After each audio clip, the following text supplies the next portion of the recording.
Hey everybody, Scout Crafty here again, TGIF. Thank God it's Friday, made it through another week, and we have a fun show today for you. But before we get started, I just want to talk a little bit about last week. We did that Edison 100th anniversary light bulb. We were talking about the light bulbs, and I mentioned about that Edison used to rent those bulbs out.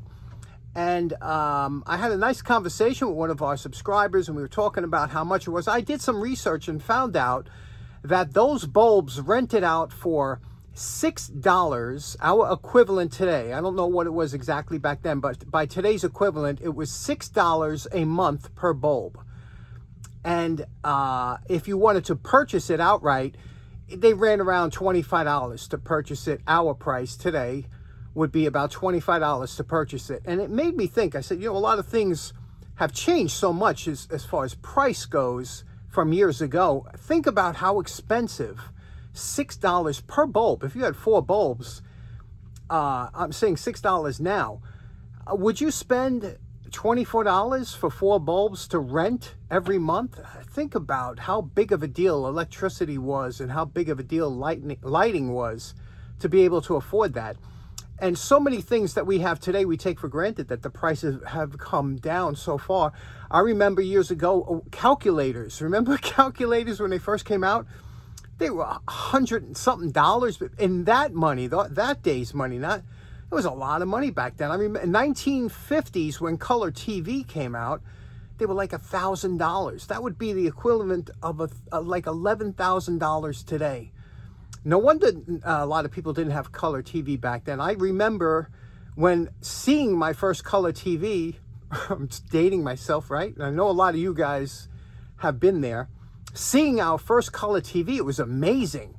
I thought to myself, wow. And I remember it was a while before my family had one, but one of my cousins might have had one. And, you know, we would go over there during the holidays and we would be glued to the TV. So I can't believe it. It's just so amazing. We got to get one. But it was a lot of money. Same thing with the first air conditioner we got. I remember we got one that was secondhand. Secondhand air conditioner my dad got from a friend at work. Put it in the window, and it was an August night. And I remember we all slept on the floor in the living room. And it was the best thing ever because we had air conditioning. Some of the things we think about, right? How much things cost back then compared to now. We take a lot for granted. Anyway, we have a couple things to get started with. So let's get started right away. Okay, for today's start-off project, we have, you remember, last month I did a couple of these American Beauties. They were different wattages. This is the wattage I was looking for, but they're expensive, as you know. They can run a lot of money. I happened to see this online. It was a buy it now. It was $9.99 and $10 shipping or something. So it was $20. I got this shipped to the house.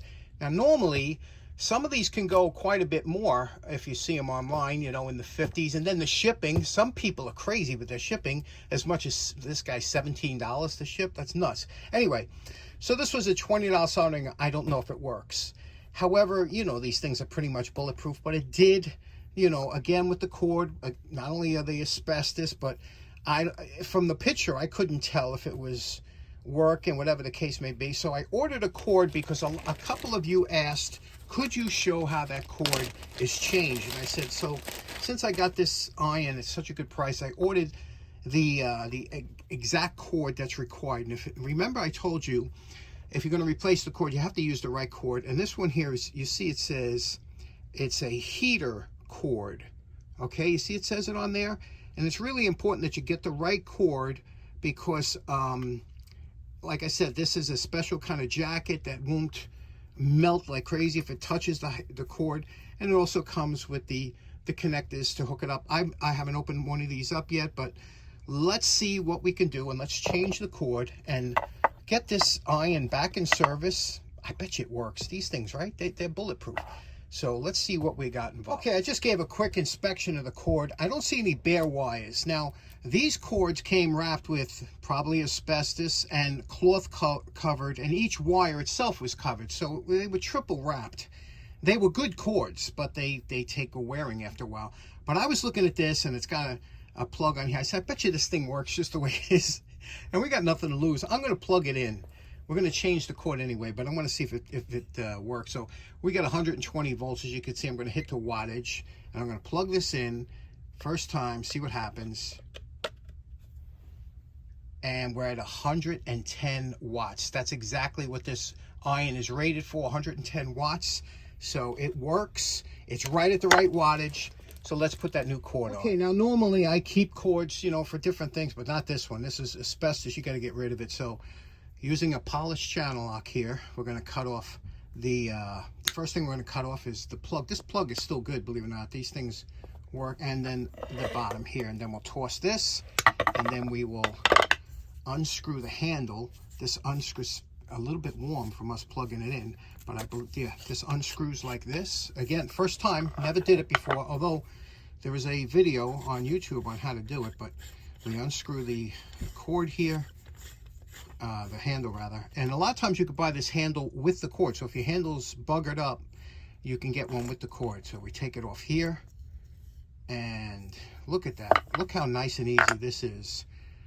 It's got the 3 screws. Now you can, it has these little connectors on here to make it a quick connect, but there we go. So let's take a look at how we're going to change. Okay, now that we, like I said, we know that everything works, we might as well clean it up before we start doing anything. And the first thing to clean it up is to remove the tip. Now I use my gun stock. This is a Craftsman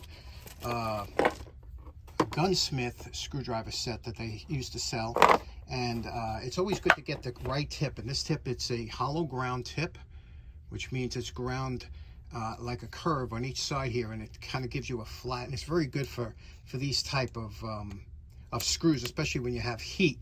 Anytime you've had heat going back and forth, and there we go, there we go. Anytime you have heat go back and forth, you know, sometimes these screws like this one, you can see, will be rusted up. We're going to take this out and I'll show you how we're going to see that set screws all rusted. And then the tip should pull straight out here. If it doesn't pull straight out, just get a channel lock on here and twist it a little bit. Okay, we had to really fight to get that tip out. That tip was corroded in there. You should remove your tips every so often to clean them, because you could see it was really hard to get it out of there. And look at this, my last tub of towel. This is my last one. I have another package upstairs I bought ahead of time, but this is the last one of all these. They do last. I mean, look how long I've been talking about these things, right? So might as well make good use of it. I actually use it to clean my hands and stuff, but we're going to wipe the handle down with this to get off any dirt, and then we'll wire brush these parts. Okay, we cleaned up the tip. Now again, these tips are replaceable and they're not that expensive as the bigger ones are, but this one cleaned up okay, and we'll put that back in. The tinning is still on the tip, which is nice. It's not totally dry where we had to take it off. Also, we cleaned up the set screw here. You can see the set screws. You got to make sure you clean that up good. Now, besides cleaning up these pieces that go in, you also have to clean the barrel inside here, and also the set screw holder here, the hole that's in here. And to do that, I always recommend you should get these round wire brushes. They come in a set on Amazon, and they are fantastic. They've helped me. Anytime you have any kind of orifice or hole that you have to clean out, these are the ones you go to. They come in these sets, like I said, and the first thing you do is, when you get one, that they all come with this ring at the back. Now the first thing I do is cut that ring off, so you can mount these in a portable drill, and I'll show you how nice these clean everything Once out. You mount it into your drill, it's only a matter of putting into the hole. You can use it in your drill press or anything, and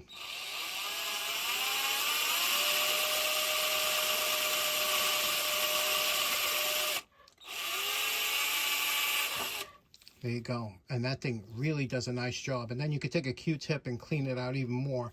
But then we're going to take the next size up and do the barrel in here.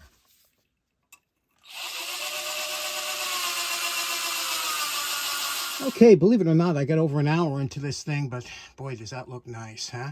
Looks new old stock almost. Now we can get started. Now that everything is in perfect order, we can get started in putting the cord on. But first, I got to put my garbage out. Now we're finally getting around to putting the cord on, what we started this video for. So the first thing you're going to do is, this is so important, you have to thread the cord through the hole in the handle and the ring. This is a spacer ring, it has to be on there. Thread that through. That's number one. I can't tell you how many times, you know, you put something on and then you look and you go, I forgot to put the cord on first.